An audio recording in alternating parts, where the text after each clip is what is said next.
go and get the... So they go on up the river, they take all the gas, Mike and I are stranded. So we pull the boat up on the bank, and we got sleeping bags, and we got food now, and I got 2 or 3 cigarettes left.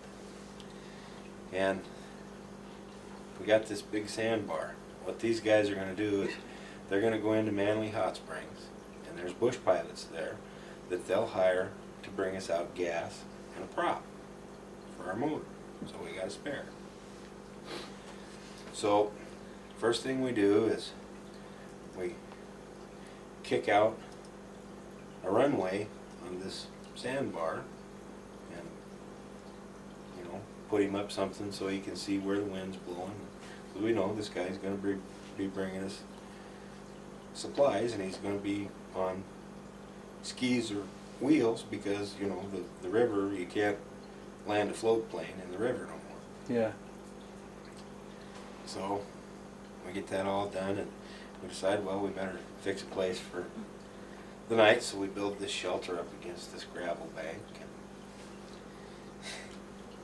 get in there and get all hunkered down for bed. The bank caved in on us. Oh, Jesus.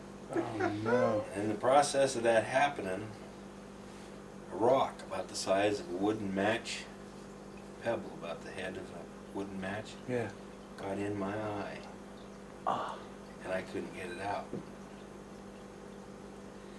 So for the last 2 days on the river, I can't see out of this eye. Oh. So anyway, the next morning, we're sitting there hunched over the fire, you know, we got nothing to do. We're miles from nowhere, waiting for an airplane. Pretty soon we hear this plane.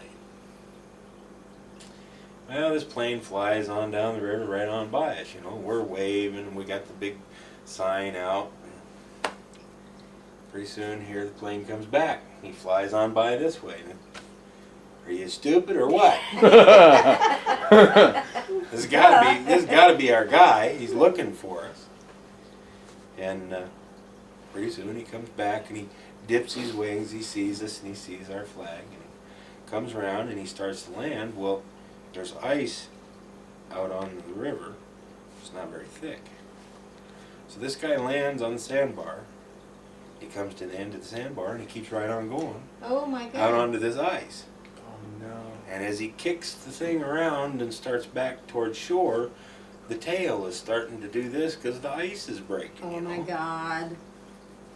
So he gets around shore, shuts the motor off, and this guy crawls out of there, goofy looking guy with one of them fur hats that, you know, that can be snapped up over Yeah. the top. Years. He's got her down, he's got the Rocky and Bullwinkle hat on. The things are flapping like this, and he says, "You boys looking for some gasoline, are you?" Oh, my God. He's got a Piper Super Cub. Now, I don't know if you've ever seen one of them, but they're not very big. 2-place airplane. I'm too big to ride in the back of a Super Cub. Wow. He's got 2 plastic barrels of gasoline sitting behind him in this Super Cub.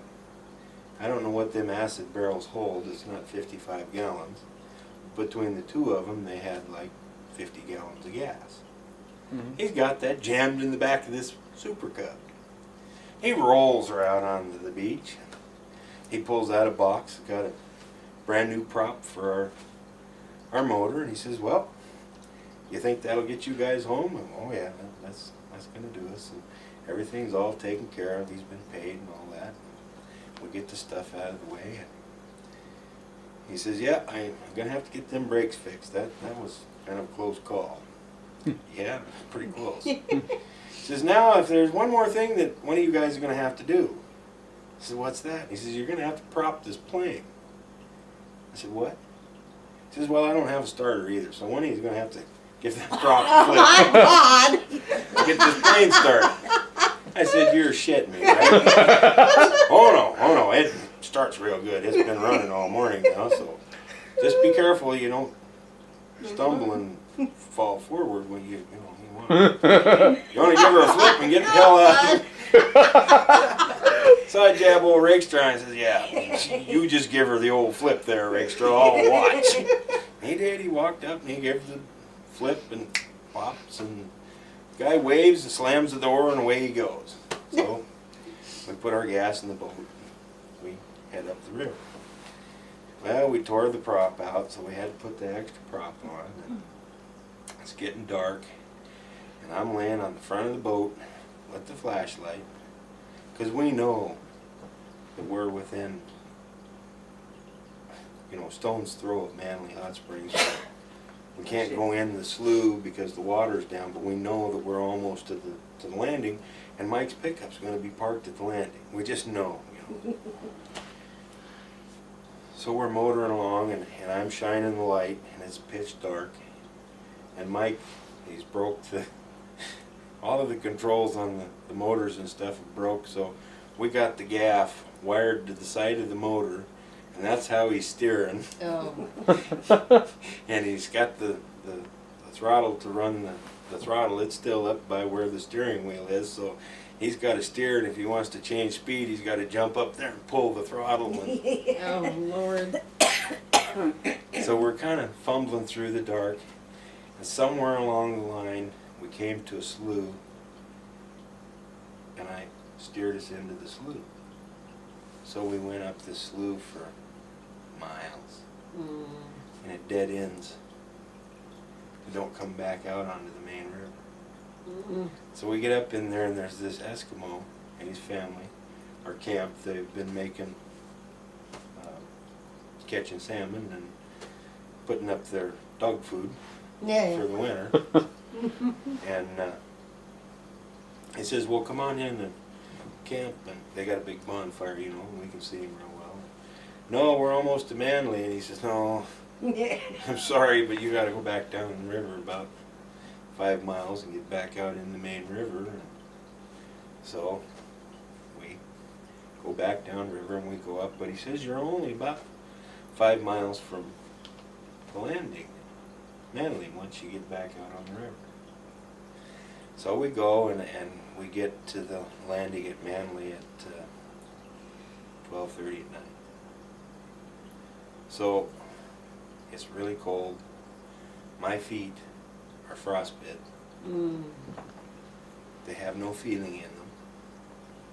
We get out and we crawl up the bank. There's no pickup. There's nothing Oh, in the no. parking lot. It's 4.5 miles to the town of Manly. Oh, my God.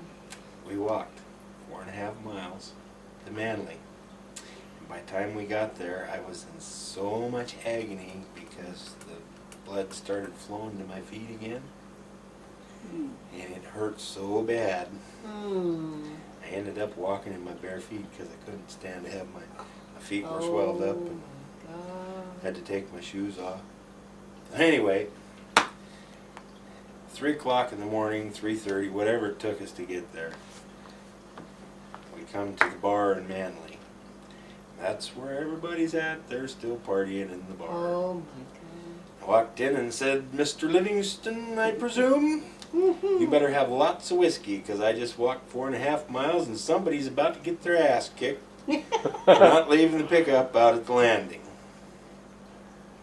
Well, somebody might have broke into it. Oh, my God. 500 miles from anywhere, who the hell's going to break into the pickup? Oh. That was my moose hunting trip.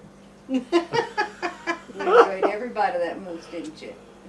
No, I really did. Yeah. I can look back on this now and laugh. There was times while this was going on, I didn't think I was going to survive. I really didn't think I was going to make it home. And you were a mighty 19. Yeah, I was 19 years old. Oh, my God. All over said and done, that 800 pounds of moose meat cost me about $2,500. Oh, wow. Wow. And nowadays, I can look back and that's an experience that I'll never, ever duplicate or would want to duplicate again as long as I live. But I mean, it's something that I'll never forget. It's something that you can't even do anymore in Alaska because it's not like that anymore. But it was pretty harrowing trip.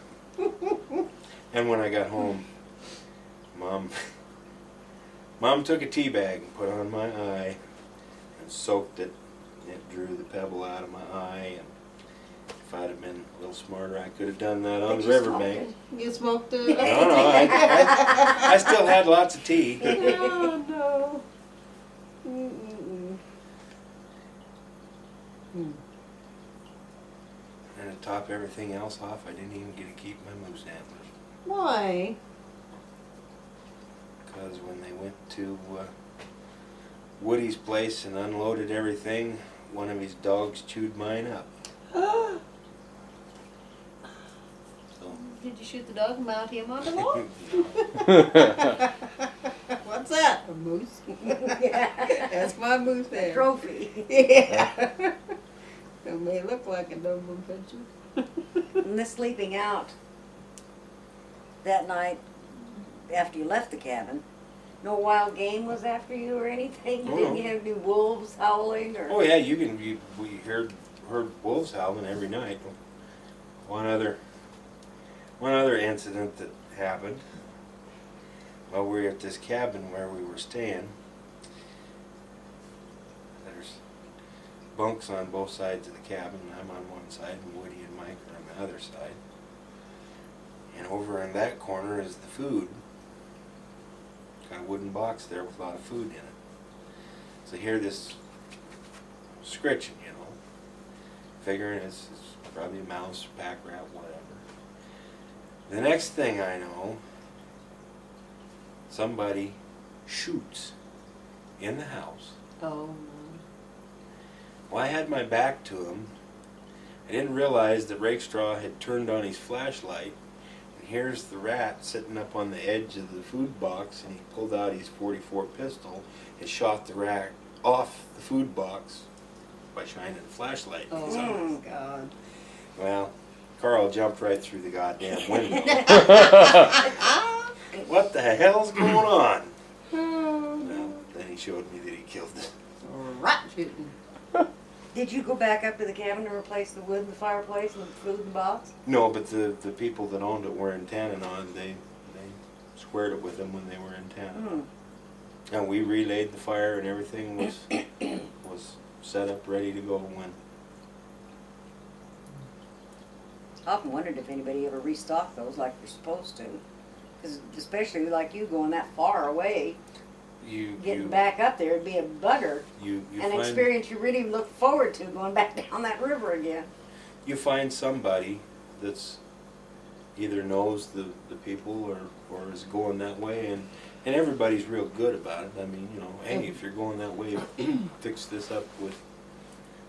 With my luck, I get to a cabin that somebody had just left and cleaned out, and there's no firewood left. Yeah. Well, they're up and down, squaring up. Well, that did me a lot of good. Well, no, see, that's a no-no. If you go and you might eat some of the food, but you don't ever eat all of the food, and you never ever leave without there being a fire laid in the stove or the fireplace, whatever, so that all you have to do is strike the match on the tinder. That's, you call it the code of Alaska or whatever, but back then that was, you just didn't do that, and if you did, they would hunt you down and Maim you. yeah, because that's the difference between somebody living and dying, literally. And Well, you were 19, and I'll have to admit that I wouldn't give a plug nickel for some of the young men older than that being responsible enough to do that. They take advantage of it and leave it. well, yeah, Their codes are different now than they were then. well, maybe now, but just back then, that was just a you know, like somebody stole our barrel of gas that we had stashed, and we were coming back up the river, and we didn't get our gas because somebody stole it. That was just that infuriated them guys so bad, because that's just that's unheard of. You don't do that. Somebody puts their gas there, you don't touch it, because you know they're dependent on it. That if you take it, they might die because you know you stole their gas. And eventually, see, that's another thing, that eventually there is a barge that runs on the Yukon River. And at that time, it went up as far as Manly. It went up to Tanana. So eventually, if you wait on the Yukon long enough, the barge will come by and you can signal them and they'll swing in and pick you up and rescue you. But we were pushing really hard on the barge not running anymore for the year.